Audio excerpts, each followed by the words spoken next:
অসাধারণ কিন্তু খেয়ে, এরকমভাবে রান্না করে খেয়ে দেখবেন, খুব ভালো লাগছে। আমার তো বলতেই ভালো লাগছে না যে শুধু খেতে ইচ্ছা করছে এখন।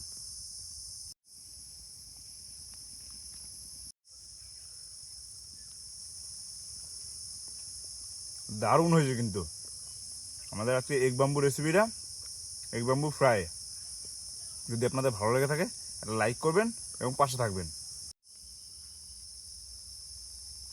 পুরো শেষ, দারুণ খেতে কিন্তু, সাধারণ খেতে লাগলো।